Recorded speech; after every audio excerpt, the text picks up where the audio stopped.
Today I'll be talking about the separation of substances. So what makes something pure? A pure substance contains only one kind of particle throughout. Every part of it is identical. For example, pure water is always H2O, two hydrogen atoms and one oxygen atom. Pure substances have fixed composition, uniform properties, and fixed melting and boiling points. And importantly, they cannot be separated by physical methods like filtration or evaporation. To break a pure substance, we need a chemical reaction. A mixture is formed when two or more substances are combined physically, not chemically. That means no chemical reaction happens. Each component keeps its own properties, and the composition may vary. For example, air, seawater, and sand. And the best part, mixtures can be separated using physical methods. Let's look at some common examples. Air. It's a mixture of nitrogen, oxygen, carbon dioxide, and more. Ocean water plus dissolved salts. Milk. It's a complex mixture of water, fats, and proteins. Soil. Soil is a mixture of minerals, organic matter, water, and air. Some are homogeneous and some are heterogeneous. Mixtures have special properties. Flexible ratios, no fixed melting or boiling point, components can retain properties, and it can be separated physically. This flexibility makes mixtures very common in nature. There are two main types: homogeneous mixtures, which are uniform throughout, and heterogeneous mixtures, which are not uniform. So like a homogeneous mixture is like salt and water. It's evenly mixed, while heterogeneous mixtures are like mud and water. Most of it will clump at the bottom. So it's not evenly mixed. In a homogeneous mixture, components can be evenly distributed and appear as a single phase. They cannot distinguish parts. Just for example, sugar in water, we have a salt solution. We can also have air. Air is a homogeneous mixture as well. And they are also called solutions. In a heterogeneous mixture, components are not evenly distributed. Different parts are visible. For example, we have oil in water. We can also have sand in water, fruit salad, and chalk in water. These can often be separated easily. We separate mixtures to remove impurities, obtain useful substances, get pure compounds.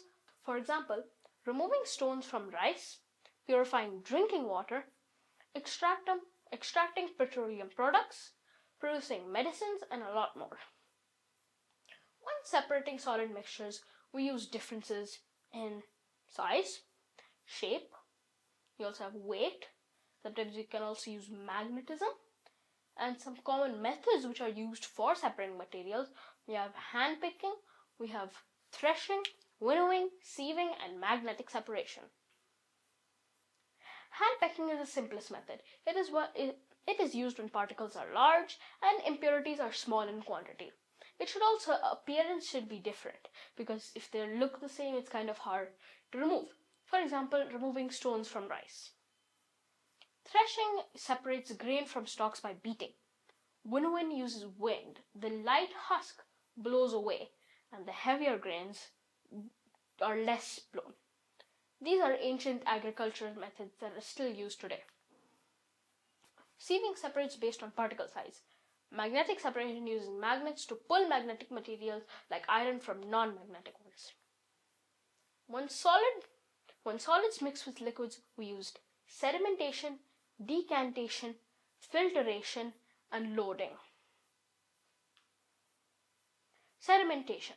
Sedimentation is the process of letting the heavier particles to settle at the bottom.